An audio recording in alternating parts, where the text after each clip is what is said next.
Fala pessoal, bem-vindos de volta ao canal e o tema desse vídeo é o Quixel Mega Plants. Essa é uma tecnologia nova da Epic que te entrega um editor para vegetação procedural, que permite modificar e customizar presets de árvores como de carvalho, faia e carpino. Ela ainda promete alta performance de renderização com o uso de Nanite Foliage. Mas atenção, isso tudo ainda está em estado experimental. E o melhor de tudo, é 0800, 100% de graça. Então, indo direto ao assunto, a primeira coisa que precisamos fazer é acessar a janela de plugins e ativar Procedural Vegetation Editor e reiniciar o editor. Agora é só abrir o Project Settings e ativar o Nanite Foliage e reiniciar de novo. Falando em Nanite, no vídeo anterior eu esqueci de ativar o Nanite para a vegetação rasteira que importamos. É só selecionar o Static Mesh e clicar com o botão esquerdo do mouse e procurar por Nanite e ativar. Isso é mais uma coisa que pode ajudar na performance, então é interessante fazer. Depois, já podemos abrir o Fab e procurar por Quixel Mega Plants. Eu vou adicionar as árvores English Oak,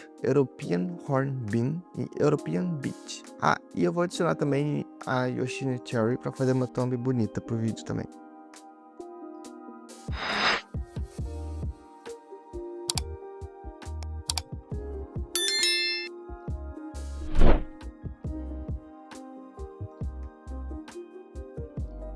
Bom, eu vou abrir aqui o Oak, que é carvalho em português, e já vamos ter uma pasta aqui que começa com o prefixo tree. Abrindo ela, vão ter várias árvores prontas para usar. É só pegar um esqueleto mesh desse e jogar no mapa, e já vai dar para ver que as plantas são topíssimas. Mas queremos mesmo saber como criar as nossas próprias variações, né? É para isso que tem esses outros arquivos. O primeiro, Dataasset, é o responsável pelo efeito do vento nas árvores. Nem todos os assets que baixamos vêm com ele.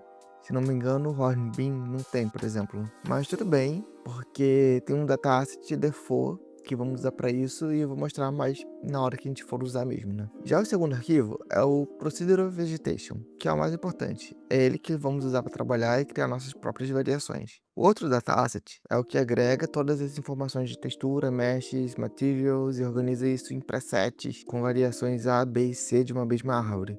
Mas não vamos alterar nada nele, apenas usar no arquivo anterior, né, o Procedural Vegetation, para gerar nossas variações, né.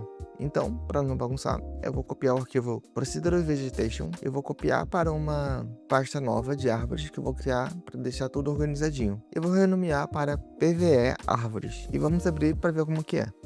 Estamos vendo aqui um nó chamado Procedural Vegetation Preset Loader, com 4 ramificações. Cada uma delas gera uma variação de carvalho. Nesse nó é onde setamos aquele data asset com preset que vimos antes. Do outro lado, temos um nó que permite exportar as árvores. A primeira configuração aqui é a pasta onde você vai salvar a árvore. Eu vou criar uma pasta para cada espécie que baixamos. Nesse caso aqui, Oak, né, de carvalho. Embaixo, você pode mudar o nome do arquivo. Já em Export Mesh Type, você pode escolher entre Static Mesh ou Skeleton Mesh. As Mega Plants foram pensadas para usar Skeleton Mesh e o novo sistema de vento que só vai funcionar com essa opção. Então, a recomendação é usar Skeleton Mesh mesmo, a não ser que você não se importe da árvore ficar sem animação ou queira ter que se virar com um Gold Position Offset para calcular. Agora, na Night Shape Preservation Method precisa ser o Voxelize. Essa é a grande novidade do Nanite Foliage no 5.7, que é uma mão na roda para performance. Sobre Collision Generation, ele vai gerar um Physics Asset, no caso do Skeleton Mesh, e eu sugiro selecionar Trunk Only, porque o player dificilmente vai precisar colidir com outras partes da árvore que não seria o tronco, mas isso é só caso você for colocar as árvores na mão. Caso contrário, pode deixar no Only. Isso porque para gerar várias árvores, vamos usar o PCG, que é o Procedural Content Generation, que vamos entender melhor no próximo vídeo. Então já se inscreve para não perder. O que acontece é que o Physics Asset não funciona quando estamos trabalhando com PCG. Então, vamos resolver o problema da colisão polar com uma gambiarra, que vamos ver depois. E agora temos o Wind Settings, e é só colocar a outra data asset que vimos logo no início do vídeo. Se a árvore que você baixou não tiver esse arquivo, você pode escolher a opção Default Tree Wind Settings. Antes de falar sobre os outros 4 nós, vamos ver alguns dos nós que podemos usar para personalizar as nossas árvores. O primeiro deles é o Carve. A primeira opção, Length from Root, é como se diminuísse o tamanho do tronco dos galhos superiores de forma natural, diferentemente do Z-Position, que é como se você podasse a árvore pelo topo, cortando ela com uma serra por cima, sabe? Mas acaba que no final das contas, esses dois vão fazer um efeito bem parecido. Já o From Bottom corta a árvore por baixo, tirando da base do tronco, sabe? E deixando os galhos mais próximos do chão. Um uso bem legal para isso é para fazer árvores árvores para aquelas florestas de filmes de terror, com árvores secas e mortas, com galho bem espalhado assim na altura do personagem. Esses galhos próximos do chão, eles causam uma sensação de claustrofobia, sabe? Aí fica bem interessante. E o Radius diminui o tamanho dos galhos de forma uniforme pela árvore toda. A próxima opção aqui é o Graffiti, que esse é um nó que pode ajudar com cenários mal assombrados também. Ele é uma opção que aumenta o peso da gravidade da árvore, fazendo ela ficar mais caída. Você ajusta a intensidade do efeito em Gravity e pode mudar a direção para um eixo também, para ela ficar mais caída para frente ou para um lado, sabe? E em Angle Correction, você consegue ajustar para o efeito ficar mais fraco no tronco, afetando mais os galhos. Também é possível alterar para o modo Phototropic,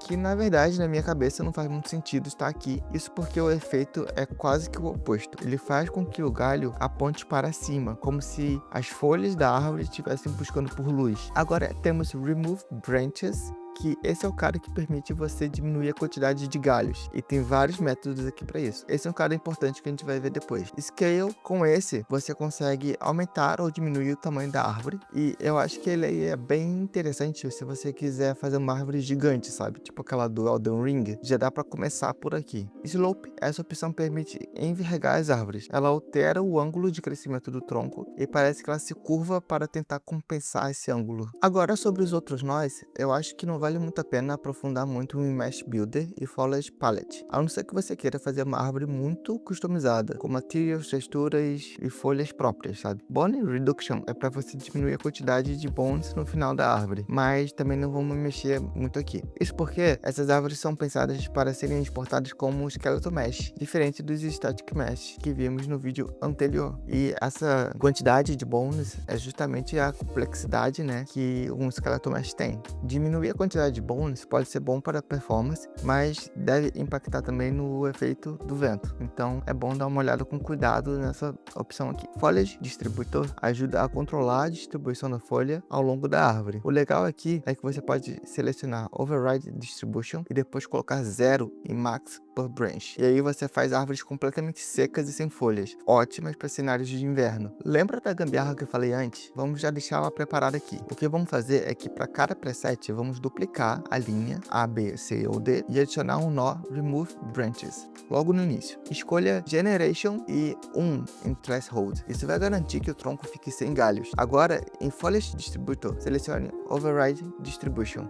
Eu coloco o valor 0 em Max per Branch, como acabamos de ver. Para exportar, vamos alterar o prefixo de Mesh Name para SM, pois vamos alterar o Mesh Type para Static Mesh. E por fim, a gente seta a colisão como True. E qual é o objetivo do que acabamos de ver aqui? É que vamos criar uma Static Mesh do tronco puro, igual o tronco do preset. E vamos spawnar exatamente no mesmo lugar, tanto o Static Mesh do tronco, quanto o Skeleton Mesh da árvore inteira. E vamos desativar a visibilidade do Static Mesh. Vocês lembram que eu falei que isso tudo estava em estado experimental, né? Então, talvez isso melhore nas próximas atualizações. Tá, então o que vai acontecer aqui é que no futuro, quando a gente for mexer no PCG, a gente vai spawnar no mesmo lugar, na mesma coordenada, tanto a árvore completa, que é um Skeleton Mesh, quanto o tronco dessa árvore com a colisão, que é um Static Mesh. E vamos deixar esse tronco invisível, entendeu? E é isso que a gente vai usar para a colisão funcionar.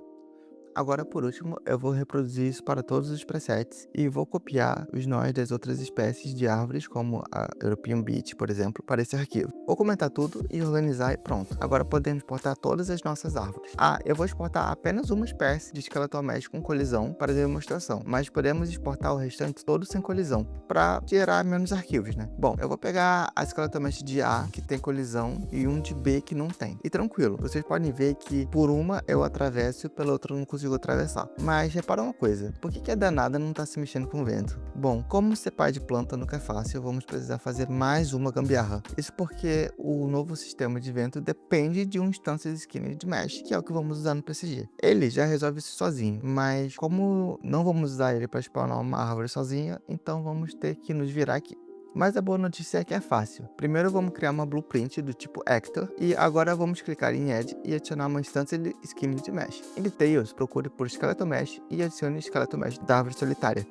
Agora em Transform Provider, adicione o Win Transform Provider. Depois desce até o Instances e clique no sinal de mais para adicionar uma nova. Mas não precisa mudar em nada. Você se lembra dos Static Mesh de tronco que criamos para usar no próximo vídeo por conta da colisão? Vamos usar aqui também. Com instância de Skin de Mesh selecionado, clique em Add e adicione um Static Mesh. Em Details, procure por Static Mesh e adicione o tronco. Agora vá em Collision Presets, selecione Block All Dynamic ou Block All. Procure por Visible em Rendering e desative para o tronco ficar invisível. Isso é exatamente a mesma estratégia que vamos usar no PCG mais pra frente. Ah, e por que a gente não spawna essa blueprint no PCG logo? Não é mais simples? Sim, seria super mais simples, mas pode acabar com a performance. É muito mais custoso processar um volume alto de objetos que são complexos do que uma mera malha instance skin de mesh. Esses objetos, por mais simples que sejam, carregam toda a bagagem da classe Actor que eles herdam. Isso significa que além do custo da placa de vídeo, cada árvore também iria gerar custo para o processador. Então, é melhor evitar e usar um volume controlado das árvores. Mas continuando.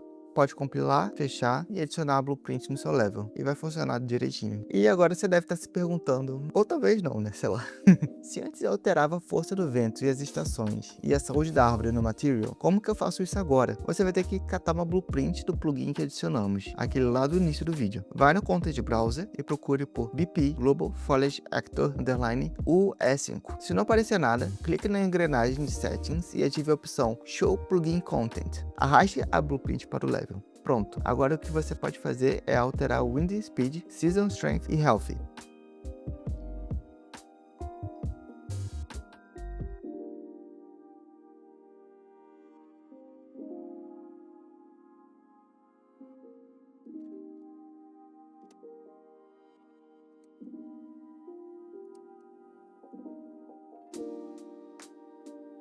Vou adicionar várias árvores aqui, só pra gente dar uma olhada no Shader Complexity. E vocês vão ver que tá tudo verdinho, bem diferente do que vimos com as árvores do vídeo passado. No próximo vídeo, vamos ver como espalhar essas árvores no mapa utilizando as ferramentas que estão super em alta de PCG da Unreal. Então não se esqueça de se inscrever no canal para não perder. E até lá!